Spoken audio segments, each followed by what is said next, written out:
മുക്കുബണ്ട് തട്ടിപ്പിൽ Kosamattam finance manager ഉൾപ്പെടെ 4 പേർക്കെതിരെ കേസ്. കോഴിക്കോട് താമരശ്ശേരി പോലീസാണ് ഈങ്ങാപ്പുഴ ബ്രാഞ്ചിലെ ജീവനക്കാർക്കെതിരെ കേസെടുത്തത്. ചാത്തംകണ്ടത്തിൽ ഫിനാൻസിയേഴ്സിന്റെ പരാതിയിലാണ് നടപടി.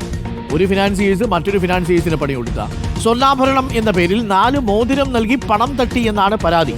സുനോജ് തോമസ് ഉണ്ട് കൂടുതൽ വിവരങ്ങളുമായി. സുനോജ് തോമസ്, എന്താണ് സംഭവം? കൊശമറ്റം ഫിനാൻസും മറ്റൊരു ഫിനാൻസും തമ്മിലുള്ള തർക്കമാണോ വിഷയം?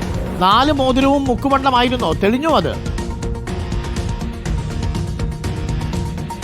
അരുകുമാർ, ഏതായാലും തർക്കമല്ല, പരാതിയാണ്. പോലീസ് കേസെടുത്തിട്ടുണ്ട്. കൊശമറ്റം ഫിനാൻസിലെ 3 ജീവനക്കാർക്കെതിരെ ആണ് കേസ്. ഒപ്പം തന്നെ ഒരു ഇടപാടുകാരൻ, നോബി ജോർജ് എന്ന പേരുള്ള ഒരു ഇടപാടുകാരനെതിരെയും പോലീസ് കേസെടുത്തിട്ടുണ്ട്. സംഘടിതമായി ഗൂഢാലോചന നടത്തി വഞ്ചന കുറ്റം ചുമത്തിയാണ് പോലീസ് കേസെടുത്തിരിക്കുന്നത്. അതായത് സംഘടിതമായി ഗൂഢാലോചന നടത്തി വഞ്ചിച്ചു എന്നാണ് പരാതി. അതിൻ്റെ അടിസ്ഥാനത്തിലാണ് ചാത്തംകണ്ടത്തിൻ്റെ പരാതിയിലാണ് കൊശമറ്റം ജീവനക്കാർക്കെതിരെ പോലീസ് കേസെടുത്തിരിക്കുന്നത്. സംഭവം എന്ന് പറയുന്നത് ഈ മാസം 16-ാം തീയതി നോബി ജോർജ് പറയുന്ന വ്യക്തി കൊശമറ്റം ഫിനാൻസിലെ ഒരു ഇടപാടുകാരനാണ്. അയാൾ അവിടെ 4 സ്വർണ്ണമോതിരം എന്ന് പറയുന്നു, 4 മോതിരങ്ങൾ അവിടെ പണയം വെച്ചിരുന്നു. ആ മോതിരങ്ങൾ ചാത്തംകണ്ടത്തിലേക്ക് മാറ്റാൻ വേണ്ടി നോബി ജോർജ് ചാത്തംകണ്ടത്തിലെത്തുകയും അങ്ങനെ ചാത്തംകണ്ടംകാർ 1,39,500 രൂപ അനുവദിക്കുകയും ആ പണവുമായി കൊശമറ്റത്തിലെത്തുകയും നോബി ജോർജ് അവിടെ പണയം വെച്ച 4 മോതിരങ്ങൾ വാങ്ങുകയും അങ്ങനെ ചാത്തംകണ്ടത്തിലെത്തിയവർ ഈ മോതിരം പരിശോധിച്ചപ്പോഴാണ് അത് വ്യാജമാണ്, മുക്കുപണ്ടമാണെന്ന് തിരിച്ചറിയുന്നത്.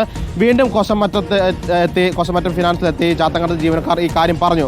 പക്ഷേ കൊശമറ്റംകാർ പറയുന്നത് അത് ഞങ്ങൾക്കറിയില്ല, ഞങ്ങൾ നൽകിയത് ഒറിജിനൽ സ്വർണം തന്നെയാണ്, ഇതിനെക്കുറിച്ച് അറിയില്ല എന്നൊരു നിലപാടാണ് അവർ സ്വീകരിച്ചത്. അതുകൊണ്ടാണ് പോലീസിൽ പരാതി പോയിരിക്കുന്നത്. പോലീസ് ഏതായാലും കേസെടുത്ത് പരാതിക്കാരുടെ മൊഴി രേഖപ്പെടുത്തിയിട്ടുണ്ട്. ചാത്തംകണ്ടത്തിൽ ഫിനാൻസിയേഴ്സ് പറയുന്നത് ഒരു വിശ്വാസവഞ്ചന സ്ഥാപനം കാണിച്ചു, മറ്റൊരു ധനകാര്യ സ്ഥാപനം അവരുടെ കൈവശം വന്ന മുക്കുവണ്ടം എങ്ങനെയെങ്കിലും അവരുടെ തലയിൽ നിന്ന് ഒഴിവാക്കാൻ വേണ്ടി ടേക്ക് ഓവർ ചെയ്യാൻ വേണ്ടി ഈങ്ങാപ്പുഴയിൽ തന്നെയുള്ള ചാത്തംകണ്ടത്തിൽ ഫിനാൻസിയേഴ്സിൻ്റെ തലയിൽ കെട്ടിവെച്ചെന്നാണ് അവർ പറയുന്നത്. ഏതായാലും പോലീസ് അന്വേഷിക്കുന്നുണ്ട്. ഈ നോബി ജോർജ് എന്ന് പറഞ്ഞ വ്യക്തി 4 മോതിരങ്ങളാണ് അവിടെ പണയം വെച്ചത്. ആ 4 മോതിരങ്ങളും മുക്കുപണ്ടമായിരുന്നുവെന്നാണ് പരാതിയിൽ പറയുന്നത്. ഏതായാലും പോലീസ് കേസ് അന്വേഷിക്കുന്നു. പക്ഷേ കൊശമറ്റം ഫിനാൻസ് അതൊക്കെ തള്ളിക്കളിയാണ്. നോബി ജോർജ് അവിടെ വെച്ചിരുന്ന സ്വർണ്ണ മോതിരം തന്നെയായിരുന്നു. നോബി ജോർജ് പണം അടച്ച സമയത്ത് അവിടെ പണയം വെച്ച 4 മോതിരങ്ങൾ തിരികെ നൽകുകയും ചെയ്തിട്ടുണ്ട്. അത് തന്നെയാണോ ഇനി ചാത്തംകണ്ടത്തിൽ കൊണ്ടുപോയി കൊടുത്തത് തങ്ങൾക്ക് അറിയില്ല എന്നാണ് കൊശമറ്റംകാർ പറയുന്നത്. പക്ഷേ കൊശമറ്റത്തിനെതിരെയുള്ള പരാതിയിൽ മറ്റൊരു ഫിനാൻസ് കമ്പനിയായ ചാത്തംകണ്ടത്തിൽ ഉറച്ചു നിൽക്കുകയും ചെയ്യാം. അല്ല, പക്ഷേ അപ്പോൾ സിനോജിന്റെ സംശയം അതല്ല, ഈ നോബി കൊശമറ്റത്തിൽ നിന്ന് സ്വർണം വാങ്ങിച്ചോ, അത് തിരിച്ചെടുത്തോ? തിരിച്ചെടുത്തു. അതായത് കൊശമറ്റത്തിൽ വെച്ച ഈ ആഭരണങ്ങൾ ടേക്ക് ഓവർ ചെയ്യാൻ വേണ്ടിയാണ് ചാത്തംകണ്ടത്തിലേക്ക് നോബി ജോർജ് പോകുന്നത്. അങ്ങനെ പോകാൻ തന്നെ കാരണം ഈ കൊശമറ്റംകാര് ഈ 4 മോതിരവും മുക്കുപണ്ടമാണെന്ന് തിരിച്ചറിഞ്ഞ ശേഷം നോബിയോട് ഇതിന് മാറ്റം കുറവാണ്, അതുകൊണ്ട് ഇവിടെ നിന്ന് മാറ്റണമെന്ന് ആവശ്യപ്പെട്ടു. അങ്ങനെയാണ് കൊശമറ്റത്തിലെ ഇടപാടുകാരൻ നോബി ജോർജ് ചാത്തംകണ്ടത്തിലേക്ക് പോയതെന്നാണ് ചാത്തംകണ്ടത്തിലെ ജീവനക്കാർ പറയുന്നത്.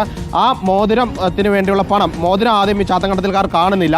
ഈ കൊശമറ്റത്തിലെ രേഖകൾ കൊശമറ്റംകാർ പണം നൽകിയത് കൊണ്ട് തന്നെ 1,39,000. അതിനകത്തൊരു വഞ്ചന ഉണ്ടെങ്കിൽ അത് തീർച്ചയായിട്ടും വരണം. പക്ഷേ ഈ രണ്ടാമത്തെ ഫിനാൻസ് ചാത്തംകണ്ടത്തിൽ അവർ ഈ സ്വർണം പരിശോധിക്കേണ്ടതായിരുന്നില്ലേ ആ സമയത്ത്?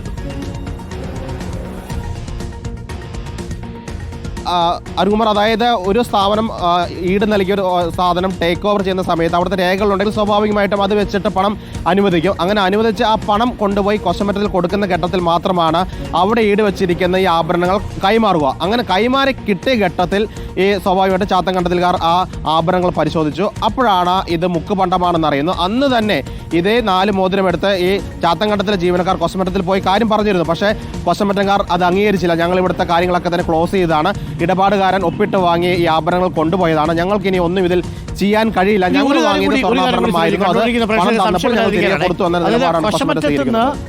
ഈ നോബിയുടെ കയ്യിൽ കൊടുത്ത് നോബിയാണോ ഈ ചാത്തംകണ്ടത്തിൽ കൊണ്ട് കൊടുത്തത്, അതോ കൊശമറ്റത്തിൽ നിന്ന് ചാത്തംകണ്ടത്തുകാരെ ഒന്ന് നേരിട്ട് വാങ്ങുകയായിരുന്നോ? അതായത് ഈ പണവുമായി നോബി ചാത്തംകണ്ടത്തിൽ നിന്ന് കൊശമറ്റം ഓഫീസിലേക്ക് എത്തുന്നു. കൂട്ടത്തിൽ ഈ ചാത്തംകണ്ടത്തിൽ ഒരു ജീവനക്കാരനും ഉണ്ടായിരുന്നു എന്നാണ് പറയുന്നത്. ജീവനക്കാരനും നോബിയും ചേർന്നാണ് കൊശമറ്റത്തിൽ നിന്ന് ഈ പണം കൊടുത്ത് 1,39,500 രൂപ കൊടുത്ത് നോബി കൊശമറ്റത്തിൽ പണയപ്പെടുത്തിയ 4 മോതിരങ്ങൾ വാങ്ങുന്നത്. അത് കൊണ്ടുപോയി ഈ ചാത്തംകണ്ടത്തിലെ ഓഫീസിൽ വെച്ച് പരിശോധിച്ചപ്പോഴാണ് മുക്കുപണ്ടമാണെന്ന് തിരിച്ചറിയുന്നത്. അതുതന്നെയാണ് പരാതിയിൽ പറയുകയും ചെയ്തിരിക്കുന്നത്. പക്ഷേ കൊശമറ്റംകാർ പറയുന്നു ഞങ്ങൾ കൊടുത്തത് സ്വർണ്ണാഭരണമാണെന്ന് പറയുന്നു. പക്ഷേ ചാത്തംകണ്ടത്തിൽക്കാർ പറയുന്നു ഞങ്ങൾക്ക് കിട്ടിയ 4 മോതിരം മുക്കുപണ്ടമാണെന്ന് പറയുന്നു. അതാണ്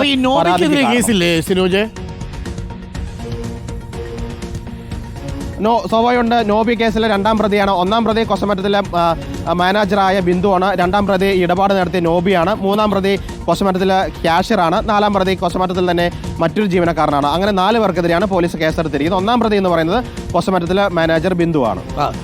എന്താലേ ഒരു മുക്കുപണ്ടത്തിന്റെ കഥയെ മുക്കുപണ്ടം ഉണ്ടാക്കിയ പൊല്ലാപ്പ് നോക്കണേ. ആദ്യം അബദ്ധം പറ്റിയതാണോ ആർക്കറിയാം, അത് അന്വേഷിച്ച് കണ്ടെത്തട്ടെ. നമുക്ക് അതിനകത്തൊരു ജഡ്ജ്മെന്റിലേക്ക് ചെല്ലാൻ പറ്റുന്നില്ല. എന്തായാലും കേസായി മാറിയിട്ടുണ്ട്. മുക്കുപണ്ടം വെച്ച് പണ്ട് ഇങ്ങനെ തട്ടിക്കുന്ന ആളുകളുണ്ടായിരുന്നു. പിന്നീടൊക്കെ മെഷീൻ വന്നപ്പോൾ ഈ മുക്കുപണ്ടത്തിന്റെ കഥ തീർന്നതാണ്.